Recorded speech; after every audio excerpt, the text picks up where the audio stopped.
Hi, this is Mauvu, Xyroah, and potentially Titanium. I don't know if he's gonna add anything. Doing your I feedback. have a I have a Yeah. feeling I will, but we'll see. Yeah. Yeah.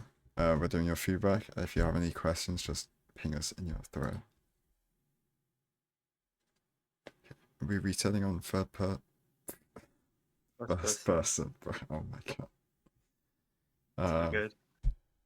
Okay, this like precision scan, it's a good idea to do these sorts of scans, but you kind of want to like you do your quick scan to check you got the spike, and then you do like another like semi-fast one to try and find the rough direction that the BT chunk is in, and then you do your actual precision scans, like one from left to right and one from right to left, ideally in thin macro as well, to like pinpoint the chunk lines that the spike loads in at, so you can like find the it's just like really consistent for finding the BT quickly. So like you do your precision scan like Ideally, 10 miles away there. It's just, yeah. ideally you want to reset in third person so that you get to know more about the seed, and then switch to first person when you have like a generalized spike. And then while you're Wait, moving towards the spike, you can. Yeah. um, real quick question. What's this runner's PB? Do we know? 1932. 2354. Okay, Well, 1932. You can be resetting on significantly higher RD as well. This is like 6 chunks. yeah. I can tell that based off of the C counter, by the way. That's a 6 chunk resetting. So like if you're at 19 minutes, the number one thing that you need to focus on is nether enters, not like just getting into the nether at all, rather than like getting in sub 2. Yeah. Because like I was having a conversation with a runner that I coach about this morning actually. Like she was able to get like a 9 minute blind. She has 10 whole minutes to like complete the rest of the game at that point, and it was off of like a 4 minute enter. Like, it was just an unbelievable nether, but it's also like you get in the thing, you get out of the thing, and then you just like ball out from there. So the reason why I bring this up is 6 chunks is just not enough information. You're missing out on, excuse me, so many shipwrecks that are totally fine to play. Yeah. Or villages or whatever, like any of this like seed types that the ranked filter has is like totally fine to play out at this level. Yeah. Yeah, I'd say they're no, I fine to agree. play out, but it seems like they have a pretty strong CPU, so resetting for like just resetting on the wall pretty hard for like reliable iron sources, but also like quality food sources as well. So like, yeah, BT full ships and then like blacksmiths probably. But yeah, I definitely mean, not just full 5RD or whatever. yeah, I don't even think that that needs to happen. I think that like the content and the like market is just kind of oversaturated in terms of like gotta go fast, this is RSG, you gotta play like riskier, when like empirically we see in ranked all the time people are like making significant chunks out of their PBs by doing consistent plays. And granted, like, you know, those seeds are like pre-selected, so like you'll probably get them, but like if you're PBing on a seed like this, what habits are you building for later? So I just wanted to like say that you're probably resetting too hard. Um, so yeah, The roll PB is 2354. Just wanted to point that out.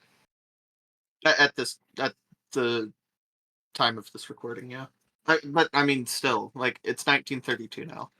Yeah, and Yeah, like and with this seed, you could already see it's like an iceberg ocean, which is like if you're resetting on high render distance, it's like easy to tell, and then you can reset like those seeds specifically and just play for more like open oceans where you can like see shipwrecks easily and just like see magma ravines much more easily. Like, yeah, I just think like, yeah, the reset efficiency.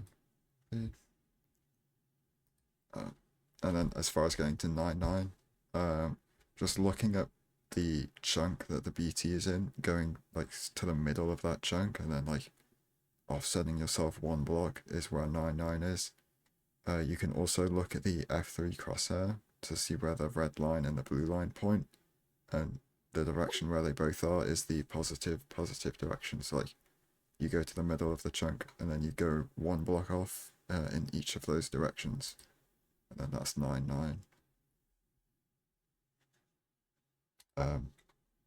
Yeah, for 4D BTs, instead of dropping down, you just like punch out all 4 blocks and then punch down one on a block next to it, so you can be like reach down without having to drop all the way down the hole. I'd recommend. Why? We can build up with the sand. I'm a bit confused. Interesting. Yeah, you can just build up with the. What have we? Yeah, it just like felt like no situational awareness. Like we loot the BT and we had no idea where any of our trees were, when like that should be information you're absorbing during the map list. So like you should have known you had a tree like right in front of that BT that you could have gone straight towards. So just like the running back where we came from for like no reason.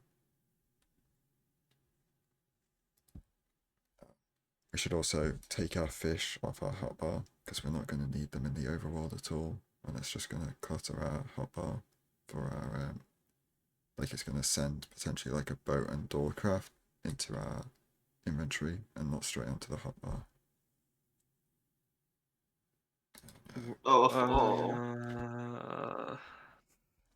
Yeah, like 2 diamonds. Like it should have just been a diamond sword, like, and no shears. That's even worse. I feel like so. First of all, I'd recommend trying to practice just hotkeying stuff from your hotbar into the crafting grid. Like we're continuously dragging that item, whatever item from the hotbar into the crafting grid. I mean, it's just like if you start practicing that now, it'll get like better with time and with PB. And second of all, I feel like so this is just with the assumption, pure assumption that you're like buried treasure resetting. Um, I'd recommend trying to have like a flow path in mind that you want to stick to. So we were like running around a bit before punching the tree, and then once we punched 2 logs, we were like looking around for like 20 seconds for something instead of just insta crafting your crafting table and stuff. So I'd just recommend like so what top runners would do is just scan the BT, then immediately beeline for a good tree proximity, being in third person, looking around more, punch 2 logs, make crafting table immediately. These things, so like if you're gonna force BT reset, I'd recommend trying to consciously do that so that it just becomes like a thing that you get used to with time. Yeah, just like yeah, like all the hesitation between like punching out the 2 logs and like looking around for some reason, then instead of just go straight into crafting the tools. And then yeah, as far as the crafting, like you should have just done iron axe, iron pick, iron shovel, diamond sword, bucket, and then the most important thing you miss out is, or at least it looks like you're about to miss out, is shears. Where you could shear this tree, shear the other one on this island, like that one, and you would have and be entering with like 60 blocks that you can use for nether terrain movement and Wait, did we and just for a not get bastion row. logs? Yeah, we just left with like 0 anything. And So like hold on, I go back entirely. So like from this point, right? We've gone for like an island with 2 single trees, but if we look behind us, like right here, there's just a better island to go to. yeah, Like one the of the birch major tree like one. yeah, that one. Like there's I don't even think that it's just birch trees over there as well. Yeah, So there it's were like like, a couple or more trees you could see earlier. yeah. So it's like in terms of speed running, you just need to have all of your resources available to you. And like we've seen high profile, high level runs be lost to not getting wood in the overworld for whatever reason or another. Or because it's just god awful terrain in the nether that they just didn't have an opportunity to like remedy.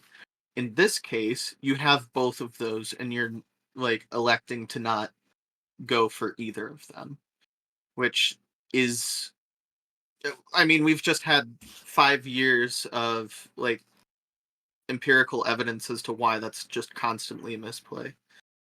You have to be leaving with materials in this overworld, Like and you you have and your pathing just didn't wasn't conducive of that. yeah, like you can't create the beds for the one cycle without having the planks. So like you have to get them at some point, and like there's no better point to get Like, them when you're right next to all the trees. Like yeah. there's no Like that's guarantee you're Like blind on we wood or got 3 anything. logs, which is just enough for a boat indoors. I don't understand. Like, I just emulate a top runner for stuff like this, and like no top runner would just leave on 3 logs. So yeah. Um, and then here, I guess sending this direction is sort of fine because you can, when you see like the lack of kelp, you kind of know that the ocean is going to be like pretty deep, and like the deeper the ocean is, the more likely that any magma ravines are going to breach the ocean floor. But like I still want to like look a little bit further over to like that section there. It was like further off to the left, like past that birch tree island. It also looked like it could have been pretty deep. I mean, have we even checked behind us? We like, I mean, they checked behind like kind of before we punched out the tree, and it didn't look great. But yeah, I'm not sure they consciously checked it. Yeah, so while I am like running this entire thing, I am in like F5 just constantly searching, constantly scanning. Yeah, like you see that, but it's also like you don't have a great sense of direction here. Like you Like, need to be spending more time in F5 as well. are we in Quake Just Pro? for information. Yeah, like No, this is not punching Quick out Pro. the tree, like it being in Quake Pro F5, like trying to, and then like reverse F5 as well to look behind you, like just trying to get as much information about the ocean to like send a good direction. Like we've also seen seeds be decided and ranked, and I know that ranked again kind of different than RSG, but not really. Like there are just sometimes ravines that spawn right near it that if you just don't check for it, you just lose. Yeah.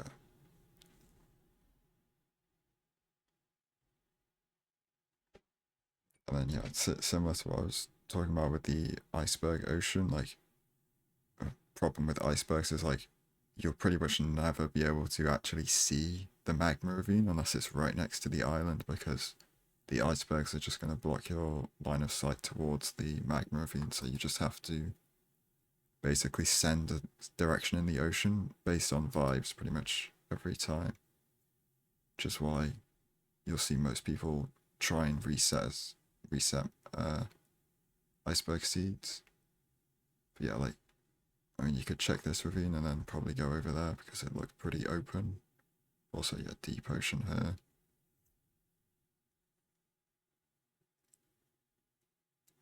Okay, magma ravine.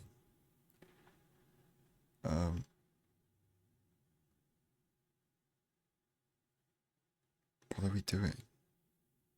He's getting better position for the like magma, although you could just do that while you're swimming down. Yeah, the oxygen like lasts a while. We were just in the boat too long there, I think. Well, that and you just get oxygen from these bubble Yeah, columns. yeah. Okay, L shape. Yeah, This is like totally fine. I still see top runners do this kind of thing. yeah, like yeah, you can say like do 2x1 if it's fast because it's faster, but like if you're not consistent at it, like don't do it. So Well, the only thing that I'd say with this is just like learn cobble skip. Yeah. Really. Yeah, I'll try and like This is like when way you not do a. it. This There. could just be faster This is without much, correct. like Then This you is doing grab incorrect. the back right lava anything on the wrong first. one. Yeah. Yeah. And then down here you would grab the lava that you grabbed third, break the magma block straight after, and then place the lava so that the water flows into this spot without it forming a cobble. So then yeah, you only have to break one. It's a small thing, but it is about a second with an iron pickaxe. Yeah. So Okay. That looks like an insta spike. Okay, so you shouldn't unpause even when you get a spike like instantly. You shouldn't unpause straight away because you want to wait until 8 chunks have loaded in, so that mob spawns in the nether aren't compressed to like a smaller area of chunks. And the reason why compressing those mob spawns initially is bad is because like when you get that close bastion, it's gonna spawn more stray mobs in that bastion, which just increases the chance that you get hoglins and pigmen in your bastion route, which can like seriously slow you down. And yeah, we should. No, there was something else as well. Yeah, we shouldn't be looking down when we enter the nether. We should be like looking in a direction. So like you can see that when the entity spike appears here, you can see if it also appears here, which would mean it's in your field of view while paused. So like if it appears there, you know it's somewhere in front of you. And if it doesn't appear there, it's somewhere not in front of you. Which means you can kind of already know roughly what the angle is to the bastion, so you can like E-ray like a little bit quicker. So like if it's in front of you, you can just scan that like 110-degree angle for the spike instead of like going in a full 360. You're also just missing out on information that you could have gained looking in one direction. could you imagine if you just like looked forward, like Yeah. Mauvu was saying, and then it's just in your face? Yeah, I guess that's also a uncommon benefit of looking up. Is like you just see the bastion. And it's just housing, like dry floor, Yeah, like look wonderful at this. housing. Because we unpause instantly, look at all these pigmen that are spawned right away. Like This could be in your bastion, by the way, and we're there just might not be going as well. for it. Oh yeah, that's right. We don't have blocks. This is why you need blocks. Like even if it's just wood. Yeah, like so, yeah, that's a pigman. There's another pigman. Also, like, hold on. Go back a little bit. While you're running by this, hold on. Just watch.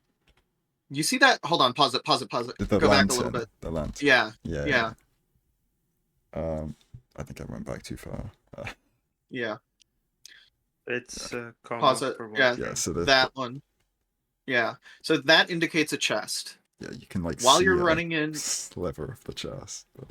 But that I mean, he just fully sees it on his screen for like part of a second. But like that is an indicator for chests. And especially while you're running by this, it's just free. Like I don't see why you wouldn't grab it. you could like pillar up twice or like pillar up once, and yeah, you could just grab that chest. And that chest could be the difference between you getting 20 obby or not. That could just have gold armor in it. It could even have bone blocks, like immediately solving several of your problems so far. So We didn't.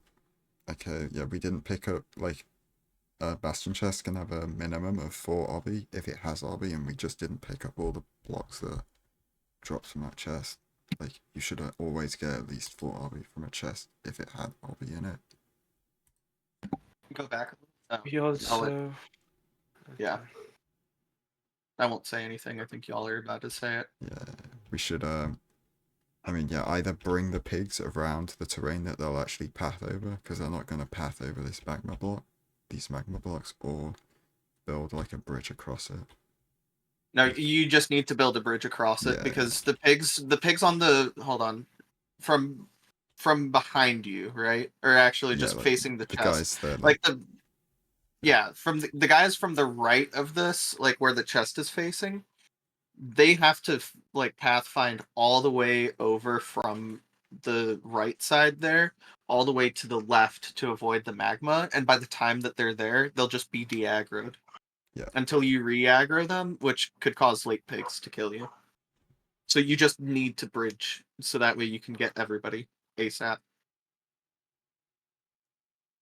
And then just, I mean, I don't think it was necessary here, but normally in Manhunt, you'll have a few pigs that are just line of sight aggroed on you when you break the chest, which means they won't have, like, their aggro will disappear the moment they lose eye contact with you. So the way to make them get the chest aggro effect, like, even after breaking the chest, is like you punch a pig within 16 blocks of that pig, and they'll get the chest aggro effect for 30 seconds.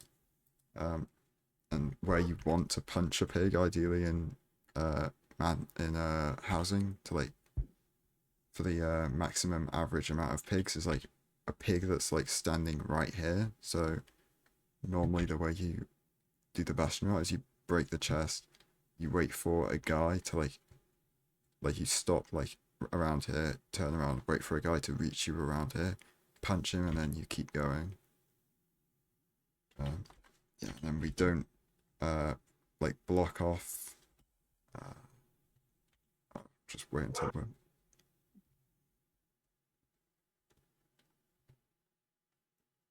Yeah, so like this area, pigs can get stuck in there if like you don't prevent them from pathing there. The main way you do that is you place a lava here with your bucket, or you place flint and steel like here and here, or you can like place blocks in this, this, and this, and yeah, you'll see most people like place those flint and steel and then pillar up through the hole in the floor instead of going up the stairs that you just went up.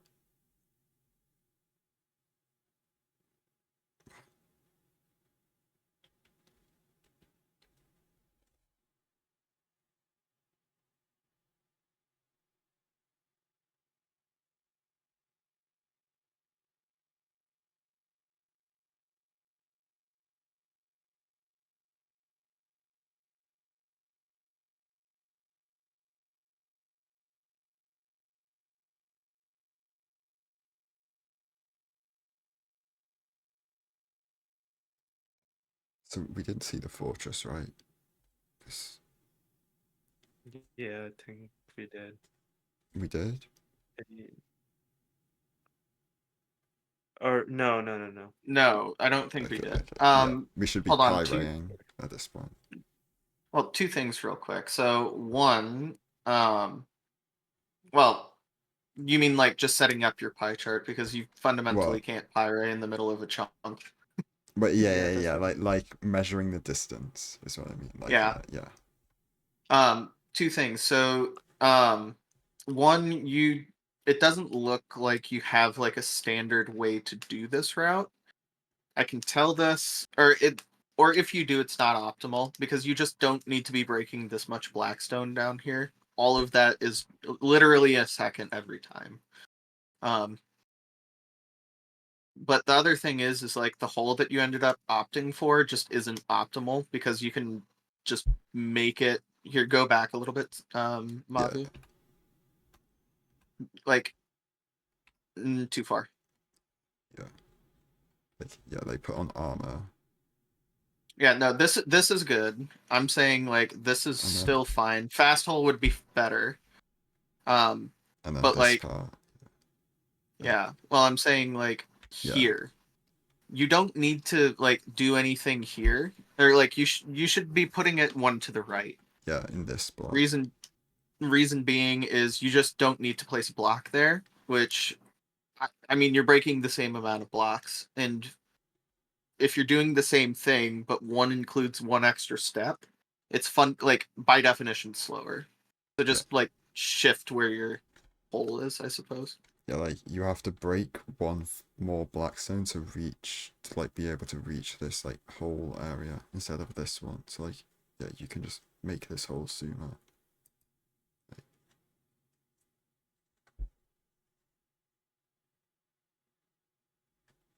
And yeah, like with the mining here, there's just far too many unnecessary blocks broken. I think I'll probably record a demonstration of like manhunt like without going for the backup blocks, like with all the optimizations that we're talking about.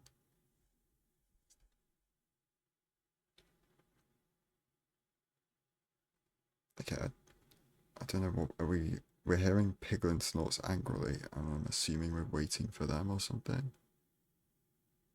I don't. I think that there are just some pigs that are stuck outside. Yeah, like yeah. I mean, at the very least, we should have split the string that we had in that inventory and pre-crafted a bed. Cause like that's just like a overlap you should do in every bastion route.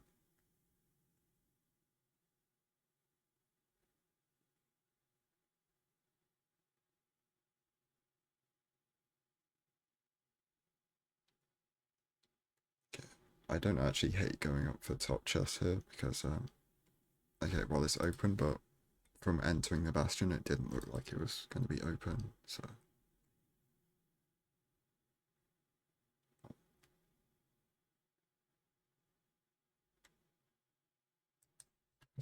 to loot these chests it's just faster to break one block in the ceiling and pillar up two, so your head is in the ceiling and the piglins can't see you. So like on this block you break the one in the ceiling, pillar up twice so that your head is in the ceiling, and then when you open these chests, unless the piglins are like right next to you, they won't see you open the chest and they won't get mad.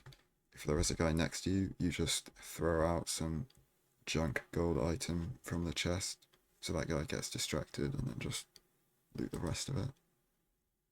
The reason it's faster is like you're breaking 4 blackstone blocks here to loot the chest, and then you'll have to break another one to exit. Whereas you just break one in the ceiling, pillar up twice with like dirt, and then yeah, it's just a lot less block mining time. You can do the same thing on this rampart as well. It's just as safe, by the way. Yeah.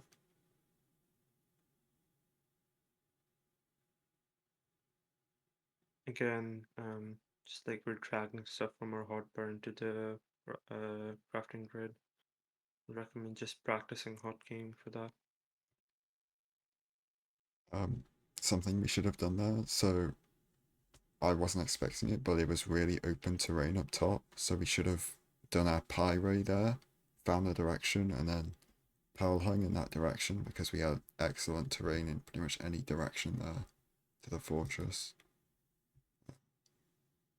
And also, yeah, just being at a higher Y elevation in the nether is just better for finding more open terrain. And then lastly, like the fortress generates at like a high Y level anyway, so being at a higher Y level is just better.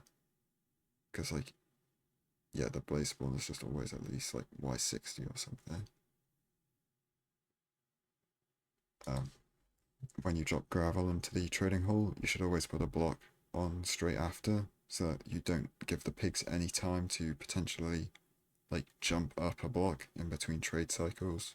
Because if they do that, then they can't trade anymore because they can't reach the gold. And I mean, yeah, they can also just walk out the trading pit as well, get in the way. What are we getting here? Pearls, maybe? Like, Maybe.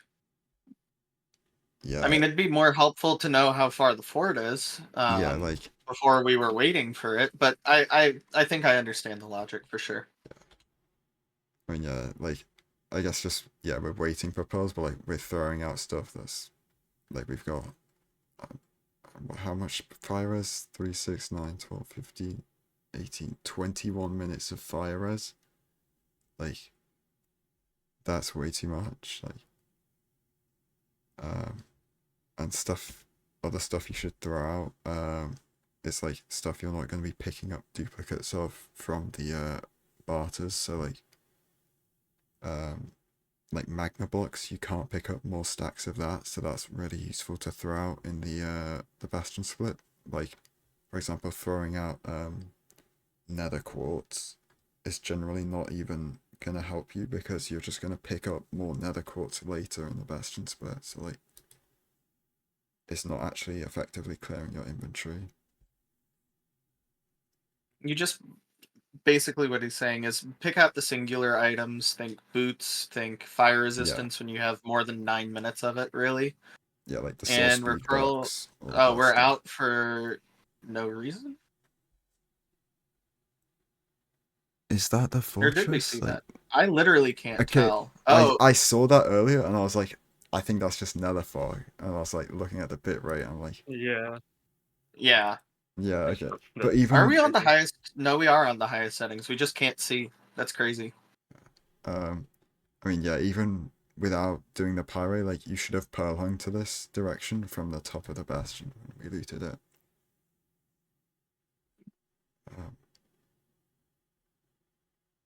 And yeah, you want to, instead of like drag crafting your nether brick like you did in the bastion, you generally want to book craft it in between one of your first few pearls upon leaving the bastion to ensure you always have it crafted to uses your blast resistant block to blaze bed with. Or if you're not like book crafting it while you're purling, you at least could then throw out all of the shit that we were telling you to like wait on. It's Yeah. like now's the time to throw out the magma cream. Now's the time to throw out the nether quartz and Yeah. whatever like singular items you missed. Yeah. Or by the way, like items that would be useful, but like you just have excessive. So gravel is the big one that I see in this run. You do not Yeah, we had need like like 5 4 stacks of stacks. gravel. Yeah. Like unless you're like planning on building up every tower just to break a crystal, you just don't need it. But what you do need is beds. Yeah, and then And beds are singular, not stackable. we should have just built on top of the fortress here. It just like Why gives are we you looting chests as well? Like we don't maybe need trying to anything in get these chests. diamonds. I don't really know. We had diamonds, yeah, but we I know. decided to make shovels. I'm trying to come up with a reason. There's no reason. But yeah, No if you reason. want to go up on top of the fortress to backnab it whenever possible, because like the downward stairs rooms you can identify from much further away and like potentially cut across like corners, and then also you can easily identify the like connecting room. I don't know what you call it, but like the one with the single lava source in that leads to the exterior. Is like it's easy to spot that from far away when you're outside the fortress. It's like, yeah, just run along the roof instead of inside whenever possible. And yeah, as Titanium was saying, you have like a ton of everything. You don't need more stuff from the bastion from the fortress chests.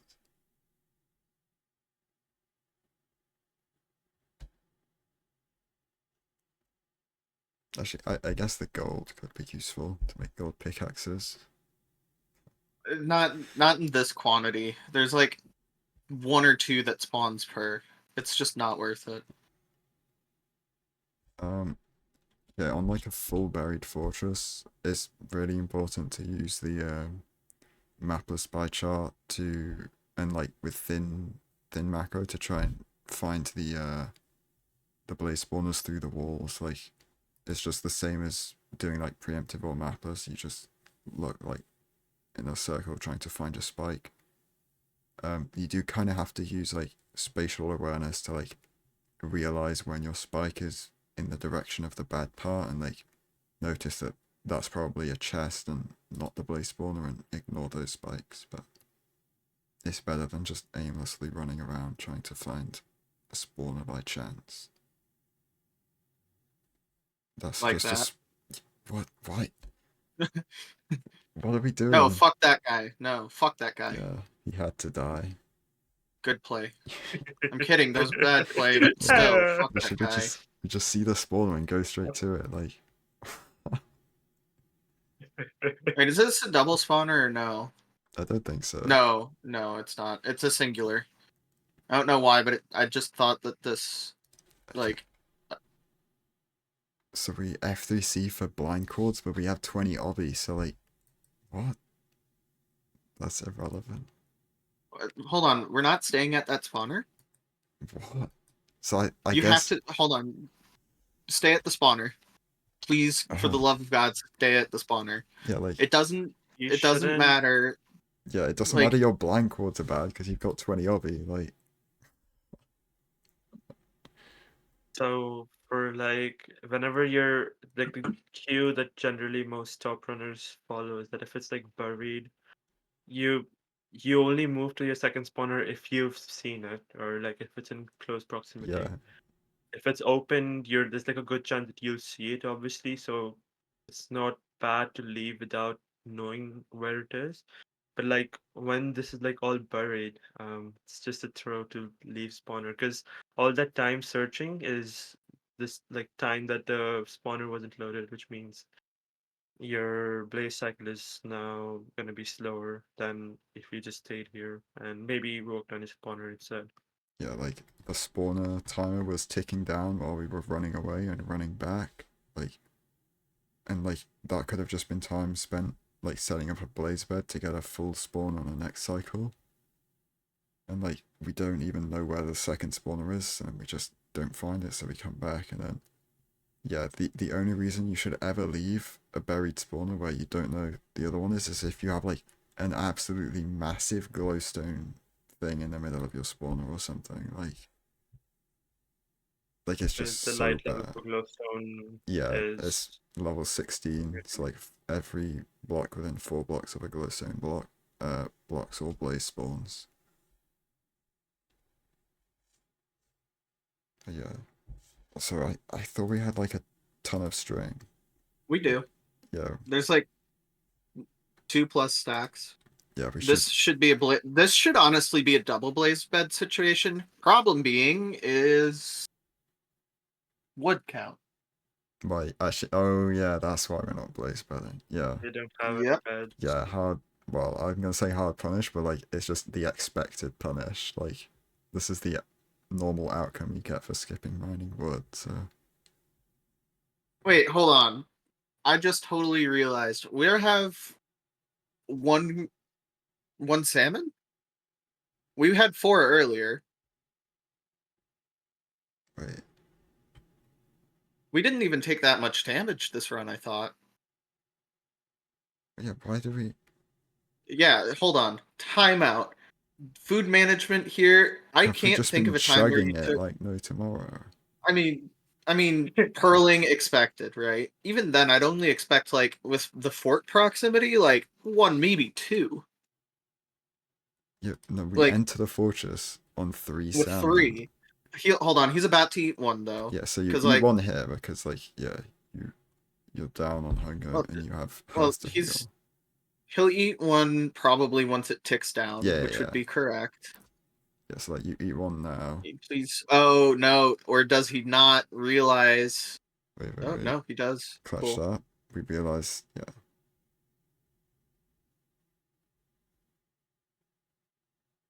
Yeah, so then, Then do we just eat 1 out of anxiety when that ticks down or some shit? yeah, you would eat your next salmon when you're 3 bars down. Oh, we also have 2 cod. Like we should be Oh, we eating have that cod. first. Yeah, yeah. If you have cod, yeah, you just preserve your salmon at all costs. Or well, Here. right at all costs. Here, but yeah. Mavu, could you pause it real quick? Because Yeah. I'm gonna send you something that I want you to Oh, like screen DM. share if I can fucking find it real quick. Where do I put my resources? Did I close it? Oh my god. Hold Are you on. just looking for the food Food spreadsheet? thing? Yes. Yeah. I think I might have it on me. Give me 1 sec. I also have it on me. I'll just share Okay, it. okay. That actually just look at the VC text channel. It's just the ninja. Unless Bean it's food already chart. in there. Yeah, it is. Is it already in here? Am I a Uh, dunce? No. Here it is. Pop that up. Because this is one thing that, like, as soon as I explain it to even top runners, like, this is one thing that when I explained it to, well, technically Rao came up with it, but I just really like it. So I want you to look at column E, by the way. The total value of food. The cooked cod there is essentially 16. In this system, you round up and down. So, like, the 20.4 that a gold carrot is just 20, but the 20.8 that a cooked pork chop is 21. Obviously, it doesn't matter terribly much because both of them are really fucking good food sources. But this is the big difference in BTs. The 16 that you get with the cooked salmon versus the 11 that you get with the cooked cod. This is a big deal when you have to heal off a lot of damage, which you just don't have at any point during this run. Because like if we look at like the saturation column D. Yeah. The saturation in a cooked salmon is 10, which is almost the entire fucking like cod value, or is at least 4 higher than salmon. So saturation is the thing that heals you. So in terms of like food priority, you just have to be prioritizing your lower levels of food first, um, unless you're in obviously like a dangerous situation. yeah, so like when you have like a full saturation, it's like I believe how it works is like you have to have a certain amount of saturation, and any extra over that is just instant fast healing, assuming you're at full hunger. So like Hold on, what are like you you talking like about? Like because if you eat Rodham 3, Flash, right? Rodham yeah. Flash gives 0.8, which is why it doesn't quick heal you straight away. But like once you have a certain amount of saturation, any excess saturation is like also going to convert into instant healing. And like cooked salmon gives you a lot more saturation than cod, which is why it quick heals you a lot longer. Wait, so hold on. I just want to like make sure that we're talking about the same thing. So if I eat a salmon on 2.5, I just get that extra half hunger bar and saturation. No. You don't get the extra hunger as saturation, but like Okay. the extra Yeah, saturation it I was gives gonna you. say that's not true. Yeah. I Um, alright, I'm just trying to like talk about why cooked salmon or like salmon gives you not only like more health overall because like the food value, but because it gives you more saturation, it heals you a lot quicker than cod, which is why it's good to save it for like high damage points of the run, like Pearling to the Fortress, like zero cycling and Pearling to second portal.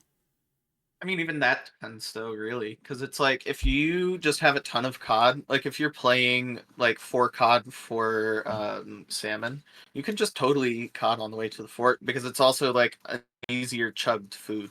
Well, yeah. So if you're like 2.5 down, and you can wait to go 3 bars down, so you can chug a cod and then a salmon to like full max, like you'll have Oh 16.6 saturation. no. What I'm saying is column I, like Column eating up. cooldown. Oh yeah, for the like overall, yeah, the Yeah, so if you yeah. just are like ripping pearls, like you could just I mean, eat a cod because it's actually still not bad saturation at all. yeah, Um, it's not bad at all, but yeah, the salmon is better especially at for 10 seconds. regen. But yeah, Yeah. I mean, yeah, this is like a niche strat. What I was talking about is like waiting so that you can chug 2 pieces of food in a row to like fully get like a ton of saturation to like basically simulate having a golden carrot, which heals you like a ton of health in one go. But yeah, massive tangent aside, I think, unless you've got anything else you want to I, talk about. I mean, the big thing here is just food management. This is Yeah, what really separates the like good from the great runners, and the sooner that you master this, like, I mean, I'll just like say a couple of them. Like as soon as I taught like Mr. Budgie this, who at like various points throughout this current ranked season was like a netherite top top 5 player, I think. Like, this was one of Top the biggest 3 things. somewhat. Yeah, I Was think he he? got top 3 at one point. Yeah. Yeah, he got top I 3 mean, at one point, regardless, was- like he's one of the people that I coach, and like I called him out on his like food usage, and then like I met with him the other day after not like talking, like actively coaching with him for a while, and he said, "By the way, this food stuff immediately changed how I could run." Food is like a really, really nuanced topic, though. So all I'm gonna say is like the general rule of, um, you want to eat food that like matches your hunger bar, and also at times when Yeah, and then like times when you're ignoring. taking Yeah, big damage. yeah. It's like yeah, you worry about the hunger bar in most cases, and then when you're taking the damage, you just eat your best food. It's like Yeah, the easiest way to think about it. we'll probably get more nuanced with this if you submit runs as you get better, but just the general rule of thumb, this is totally fine for this level. Yeah. Um, back to the run, I guess. I'll skip back to the spawner.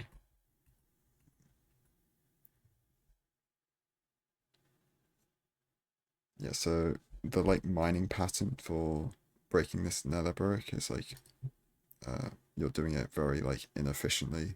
Like there's basically the nether brick that's closer to the spawner is important to break, but also like there's an even more optimal way that I could send you an image to try and explain it, but like I don't think I have the mental capacity to explain why that's why the I specific got it. order I got is it. good. Yeah. Hold on.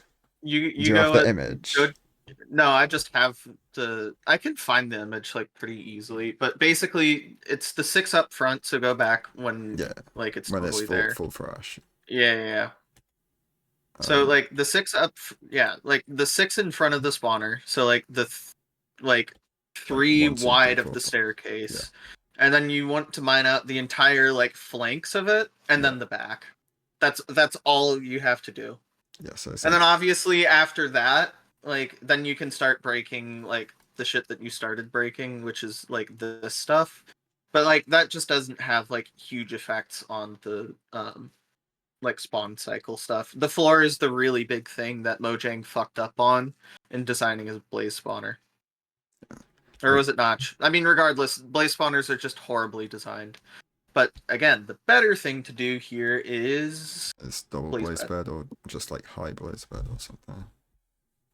You just double blaze bed when you have this Yeah, much string. well, and the words, but yeah. Um, If you want a clip of how to double blaze bed, you can ask us and I can send it Yeah. later. And then yeah, like a little niche thing with the mining here, like for the side blocks, it's more important to break the nether brick blocks because they block more spawns than the fences. And then this block here, completely pointless to break it unless you're gonna break this one on top because like breaking this block doesn't give you a spawning spot for a blaze, so it does absolutely nothing to increase your blaze spawns.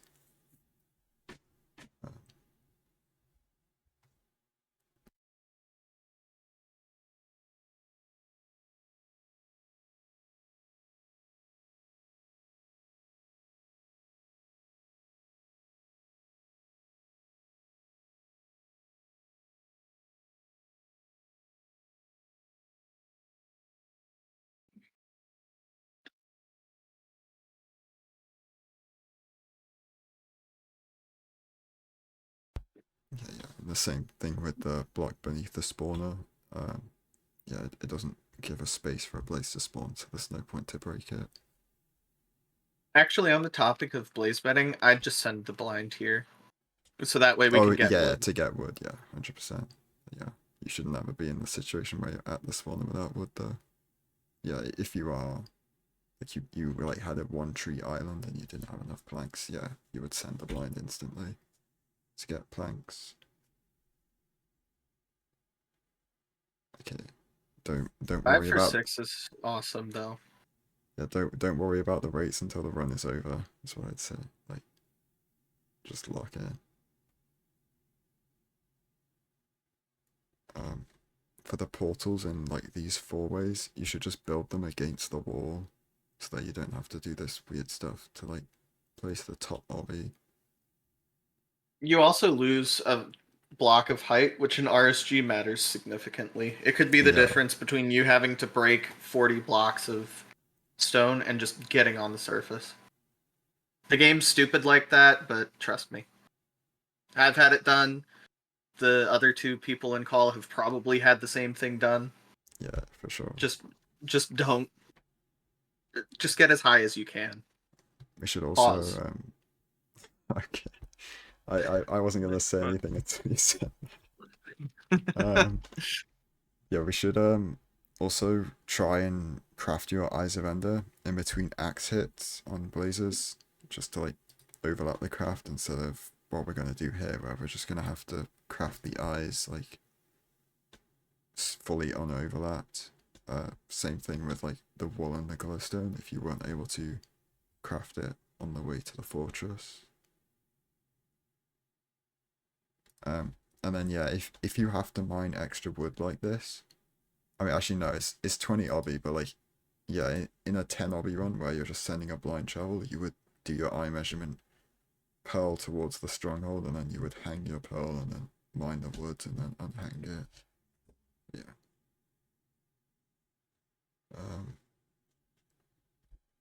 Again. Book crafting here Yeah. is just really, really good. Yeah, but crafting, overcrafting, well, we threw out the arrows, I think, so yeah, there's no point saving for a bow here. Yeah, but crafting's just a lot faster.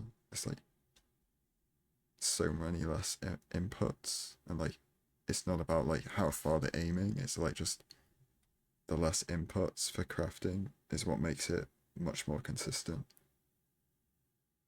Same thing with book crafting. If you would be able to, or like book crafting eyes, you could just move over to the thing on the left, click the Eye of Ender like 5 times and just shift click instead of like all that moving the eyes Well, and the Ender pearls. Well, hold on. Go back to the inventory. Yep. So even if we're not even if we're just drag crafting everything, we can just already set up our inventory better. So Yeah. I think I can't remember who I was talking about this. Just go back and pause it. So our pearls are in the bottom left of our inventory. If you just split your pearls with one of the stacks, like in the top row where that glowstone or your wood is, it just makes the entire process easier. Even if you drag craft it, it's just like you're moving like Yeah, two inventory slots like lengthwise rather than like whatever the fuck that is diagonally, right? yeah, like It's like so quick. massive like difference in like if your pearls are just normally here or like your second stack were here, it'd just be much easier to craft it. Well, it's like predictable, right? Yeah. Like right now, it's like we have to think about like where our pearls are. Like we have to use our brain to like recognize pearls, and then use our brain again to like grab them, which is hit and miss, like with drag crafting. But if we just know where it is, it's just like turn off brain and do. Yeah, it's like Like you would want to set it up for the obsidian as well, and then possibly crafting table, and then have a fire res in the same slot every time as well. Yeah. I'd recommend turning off weather particles as well, so they're just unnecessary, unless you're playing AA, I guess.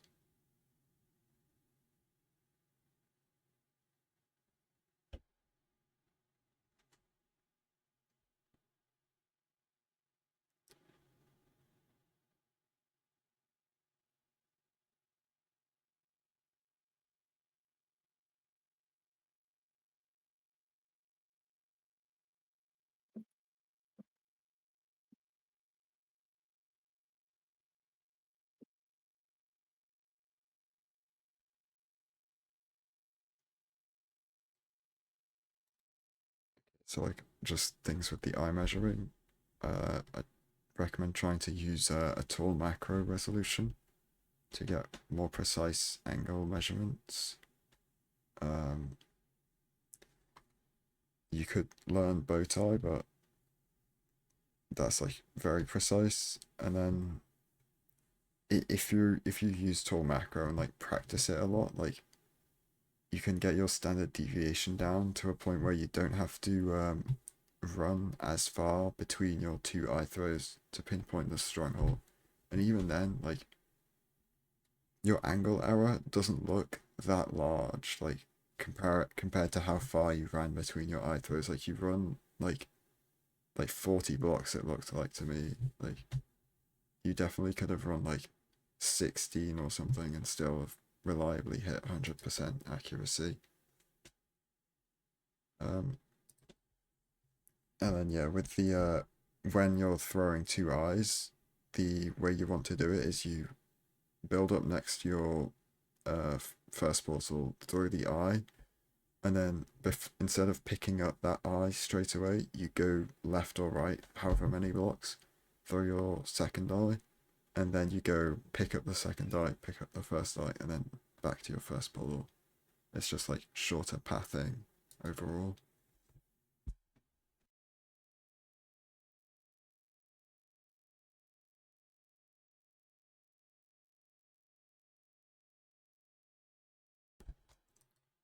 So we're out of food, right? Or do they still have card? I think they still have cod. Okay. I was just going to mention we could have. Yeah, Yep, 3 free. card. Okay.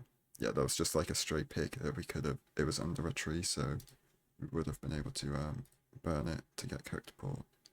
I mean, you can still burn it. You just have to hit it first. Yeah.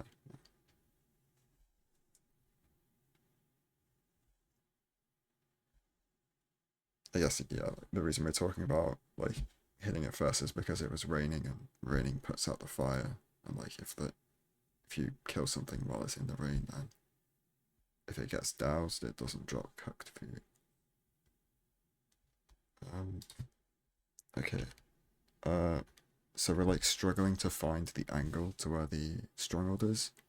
You should really be re-entering the nether and make sure you're looking in the same direction your eye of ender went, so that when you like come back into the nether, you're looking in that same direction, and then you have like the spatial awareness to like know that's the direction to the stronghold, so you can like send a purlang straight away in that direction, or just start going immediately and not have to worry about like reorienting yourself to like find out where you need to go.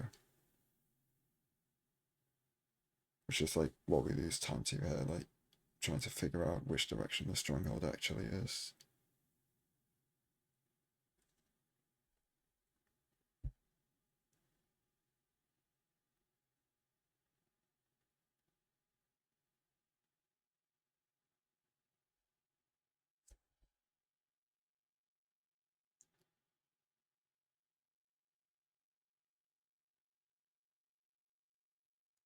Okay, but I mean, there's a couple of things we could have done there,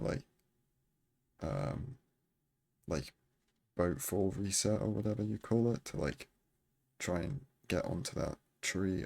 Could have pearled down, or just like it looked a little bit far, but you can fall damage clutch with lava to reduce most of the fallback in the net.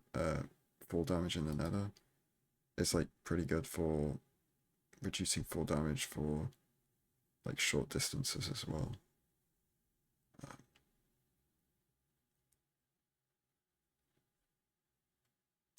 It's just like a lot of hesitation between like decisions on getting to second portal, it seems like. I actually don't hate the hesitation at this level. Like, I'd rather you make safe plays, so that way you can actually like play out runs. Especially with like pearls and everything. Yeah, they are pretty low on pearls, so yeah. Unless that decision is coming from like a decision paralysis between A and B, right? So like if both of them are just like equally safe, like go back a little bit. Like the Back a little bit. Yeah, back even a little bit further than that. Cuz like this is the hesitation that I noticed. He's like, okay, not there. Do I go this way, which is like slightly more on angle, or do I go up here and where do I go up here before like eventually solving like that issue by just chucking a pearl? Like as soon as you see that, it's just like toss the pearl. It doesn't matter where it is. Yeah. Because like you're frankly just not at a level where if you throw the pearl like 5 degrees difference, it's gonna make the difference between like you setting PB or not. And if it is, then like the rest of the run was just like the greatest played 1943 of all time.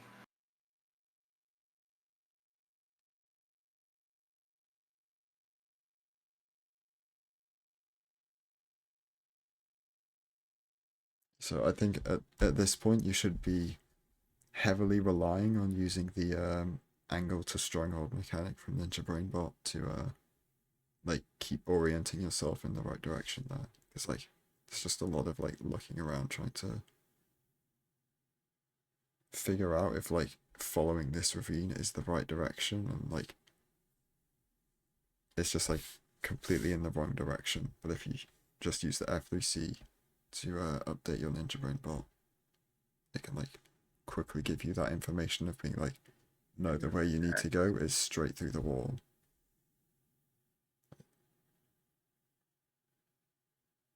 I'd also boat crawl this. You're fundamentally yeah. breaking half the blocks. Yeah, the iron pickaxe is threatening to in break. shambles. And I don't think that we even have... Oh, no, we do have wood for it. Never mind. Well, do we have extra iron? We do. Oh, but we're here. It's like we have like exactly 3 extra. Oh my god, this pickaxe durability is... Yeah, you have like just enough to like exit a buried end spawn. Yeah, Yeah, but hopefully. I guess you can find a pickaxe in the chest. This is but- starter. So, hold on. Go back a little bit. Like, when he enters. And... little bit... Like, frame by frame it.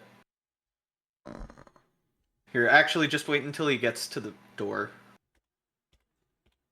So do you see how once you're in the door, one of your chunk coordinates is 4? Yeah. Unless you're really, really unlucky, that's just starter. And it's, well, I'd maybe be suspicious of it if it was 26. But generally speaking, if you're blinding right on the coordinate, and your, like, value is 4, you just don't need to be walking through here to check. It's Especially, even if it was 6, like it was in your portal, like I just think that that's starter at that point. Like I'm just assuming that it's starter, no matter the Y level.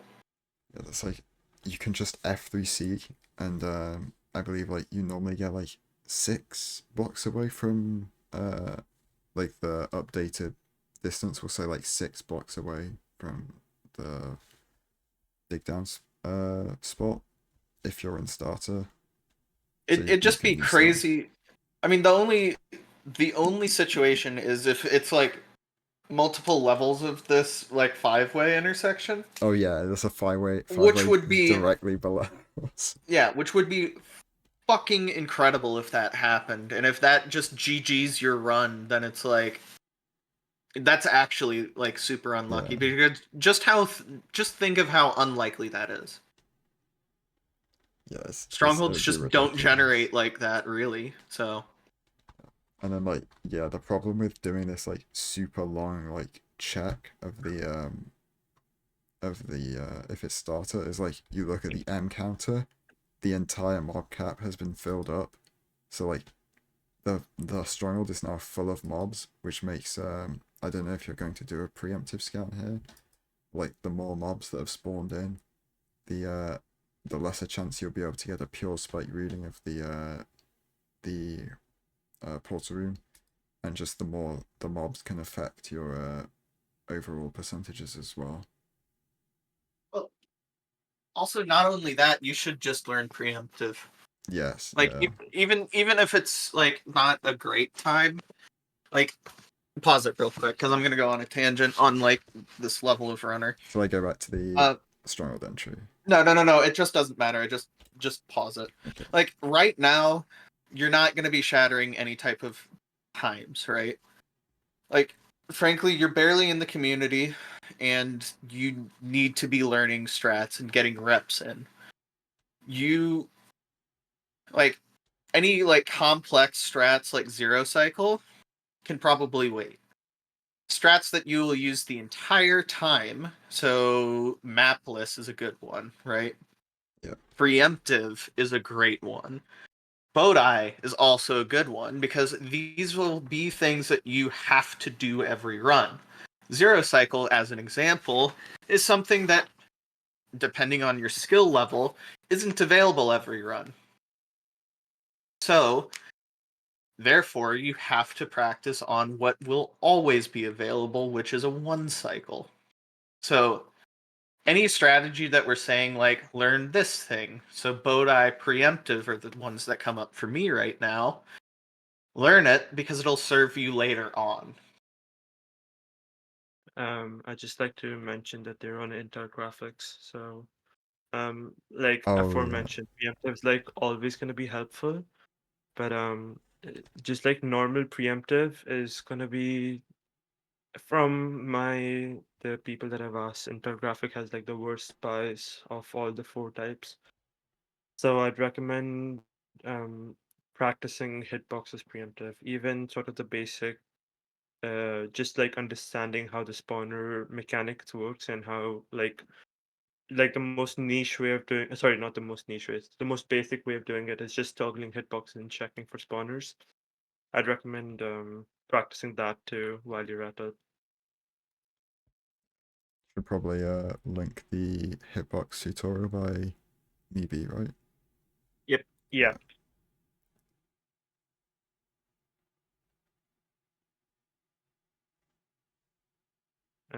Just because NVIDIA graphics is the cleanest, and with Intel and No. AMD and Apple, it's a bit.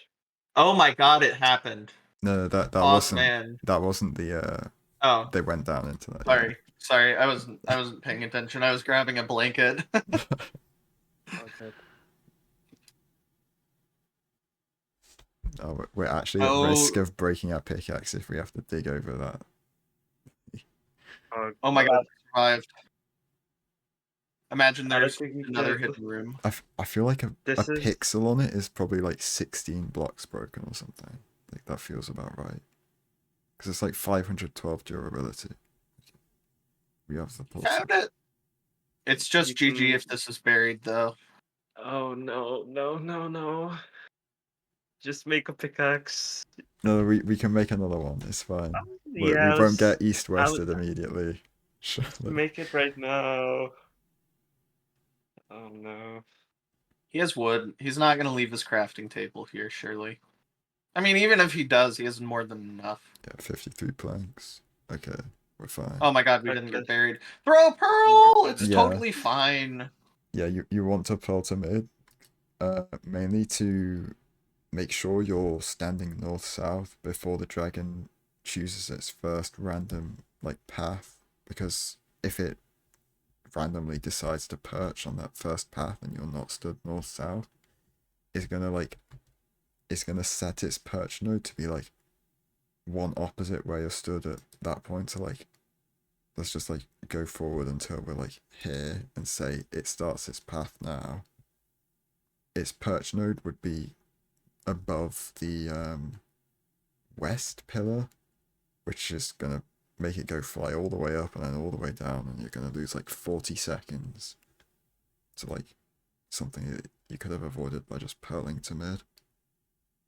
Well, but we also need to like craft our explosives still. So Oh, if we yeah. like, if we just get that 1 in 13 chance either way, like even if it's like east westing or north southing, which is north south is the desirable one.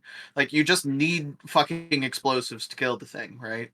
Yeah, like if it insta versus here, you'll like have a really short amount of time to craft your explosive. We're also like, again, we're stood at like a slight angle to the end fountain, and when you're close to it like this, the angle matters more, because like the dragon might see this and be like, oh, I need to perch at the node that's over here and not the one that's north-south, and then you're going to get a diagonal dragon, and yeah, the timing Which, for that is really weird.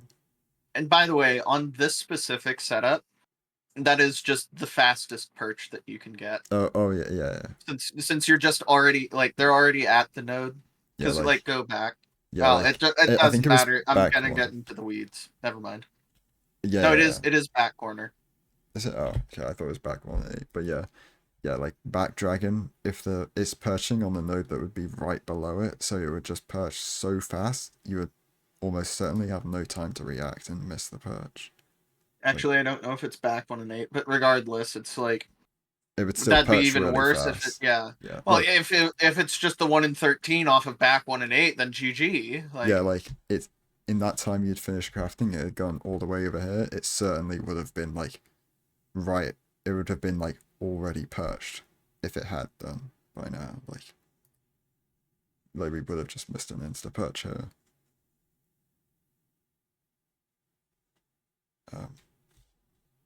that being said, since we didn't, you need to be standing significantly further back. Yeah, like with waiting for perch mechanics. Yeah, like the further stood back you are, the less likely it is to fireball, and fireball paths just take longer than normal paths, and perch.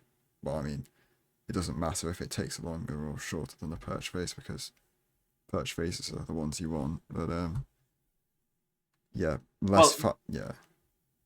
That being said, like you want to be standing at around 70 for two reasons. One, it's like far enough back to where you're just gonna get like a really good perch time. But then Yeah. the other thing that does is You're still able to pearl like to mid in one pearl. And, like, yeah, then there's three things. Like that's I- a really comfortable pearl to mid if you're like practiced with that pearl. But the other big thing is like even if it decides to fireball you, because like Yeah. you could be standing 500 blocks, well, maybe not that far, but like 100 blocks back, and it can still like decide to fireball you. And the entire time that it takes that dragon to fly from like wherever it is on the island to 100 blocks back just to fireball you is time that it is not perching. yeah. So you just want to be close enough to, excuse me, always see the dragon, and you have to like learn how to read its body language on like, is it about to strafe me, like fireball me? Is it about to fireball me? Is it about to perch? Is it just kind of like fucking around, and can I do other stuff somehow? Stuff like that. Yeah, like the dragon can only fireball you if it has like line of sight of you that's at less than a 60-degree angle to its eyes, or like this is like super weird, like high tech, unnecessary explanation, but like yeah, it in like a cone of 60 degrees in front of its head. It has to be able to see you in that, and you have to be within 64 blocks of the dragon for it to shoot the fireball. So yeah, if you're waiting for perch like 200 blocks out, it's gonna have to fly like 150 blocks to reach you to then fireball, and then it's gonna have to fly back. It's just really slow. Did we comment on their hotbar? Like the Well, 2020 hot. I'm pretty sure they've been using scroll wheel the whole run, so should Yeah, probably we should like probably mention comment those. on that after There- the run's finished. I also just like before I forget, since I never got to speak, but I'm hoping. So at the start of the run, I noticed that their spikes were really big. I don't know if you're using the malloc_conf environment variable since you're in Linux, but I'd recommend setting that up because you can't preemptive or BT check properly without it. Now you can go on. So I need to get that off. Yeah, and then one more thing with the perch waiting is the actual normal pathing like phase of the dragon is on average significantly shorter after a fireball, if it fireballed you outside the ring of obsidian pillars generally. So like when you notice the dragon is trying to fireball you, you want to obstruct its line of sight of you to prevent it fireballing you until it's like reached a point where it's outside of the obsidian pillars, and then you let it fireball you to get the shorter path for it, basically. I don't know if there's any more Pershing mechanics to mention.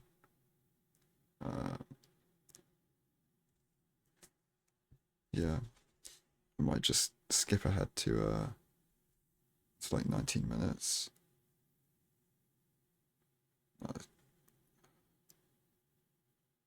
I'll just see if I think you can. Well, hold on. I just want to see if he's. Oh no, I can already tell. Stop running back and forth as well. Like yeah, just the hunger's stay in one. Literally, just stay in one place. The hunger will go down, and also like you're just fucking with your perch chances as well. Yeah. Like if your And- hands need to be doing something, like just do anything else but touch WASD and we're jumping with as your well, hands. like yeah. Oh yeah, and spacebar. Yeah, just crack your fingers or something when you're waiting for the perch. Oh my god. Or if you've got sweaty hands because it's like PvP and you're nervous, just like wipe them on your like shirt or something. By the way, this was the most obvious like perch body language ever. If you want to scroll that back real quick. Like So like it swoops there, but then it's just like, oh wait a second, I want to go. yeah, it's like oh I go over the one of the inner four nodes, like oh I need to go to the perch node straight after. Yeah, and then that's when you could like even pearl in. Like Yeah. so if you're back at 70 whatever, if you're just like really good at reading perch body language, I'd just throw the pearl even on that turn, honestly. And then that turn is just like confirming it to me. Yeah. I mean, and even then, like, if you're good enough at the pearl from what 70 blocks out, you can just wait until it does the actual snap and still make it. Oh, dude, there's been some times where like if you just get good enough at the pearl, I've just had like fucked up situations where I've like still got a bed off, not an anchor, a bed off, like while the dragon was like at this point. You just have to practice the pearl. And then yeah, so you like initially go wrong side. Basically, the way you figure out which side it is whichever way the dragon approached the perch node from is where it's going to swing its head back and forth. So like it swung around to the right and then went right to left to the perch node. So it came in from the right, so it's going to swing its head on the right.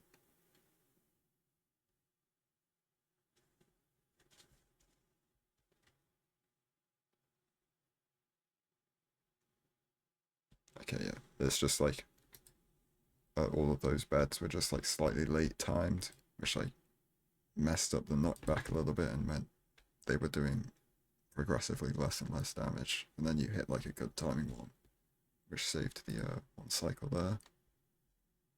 No, I don't know if it saved it. I think it just made Well, it more yeah, comfortable. they had 14 beds, so yeah, saved is Yeah. an overstatement, but yeah, like they were doing very little damage, and then I think this one, yeah, it's like a little bit earlier. The dragon is able to get its head lower, so the beds just do more damage by default, and then yeah, having good timing also increases the damage. I think that's the whole run. Yeah, that's it. I don't. Yeah. I think that we don't need to make like big comments. I'd say Just like the efficiency stuff we talked about at the very start. yeah. Yeah. At this level, like I'd find solace in the fact of like just or not solace, but like find out your systems. Like top runners have their inventories standardized to a T. I could tell you like all of the top runners I work with, I can tell you exactly where like Ral puts his boat, where a lot of them put their fire charges, their philosophy on like iron sword, when to use it, when not to, like all of that kind of stuff, right? Yeah. They've thought about that like intensely and like multiple times over. Like they've spent like probably entire hours of their life thinking about inventory and rethinking about inventory. Not to mention like the food stuff, not to mention the like general game mechanics, like preemptive and Bodai and stuff like that.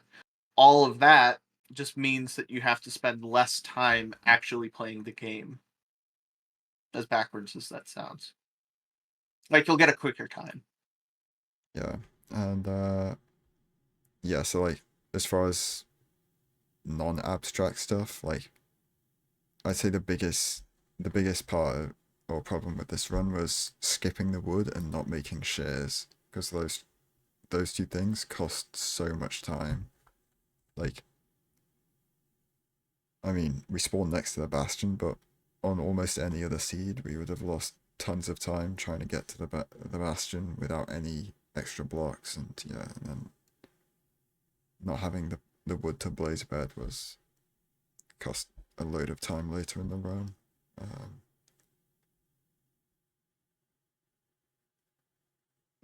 The whole bastion route was like, I'll make sure to send something later, demonstrating like standard manhunt. Yeah, the fortress again, just like not doing a blaze bed, but yeah, in this situation you would blind early to try and hit trees so you could send off a blaze bed on your spawner. Oh, and not committing to the first spawner we find on a buried fortress was a definite misplay that should pretty much always be avoided. Like, you should just commit to the spawner every time. Oh, and then yeah, learning bow tie to like bow tie measuring with tall macro. There's a guide video. I don't know who it's by, but there's a guide video They're explaining how all to set it up right. they're all Linux, so it's different. Oh yeah. I can, Would you be able to help them? they had issues with Intel graphics. We can talk about it later if they want it. Okay. But yeah, similarly to with Bowtie, yeah, learning preemptive, it's just much more consistent than just sending directions in the stronghold. I'd say that And that's I can send a copy of the environment variability that you need because I'm not sure if it was just Intel spikes or what. Yeah. I think that's all the major things, unless anyone else has anything. That's everything, literally. Okay. Yeah. Yeah, so if you have any questions about any of what we've said, don't hesitate to just ping us in your thread. And yeah, thanks for sending in the run.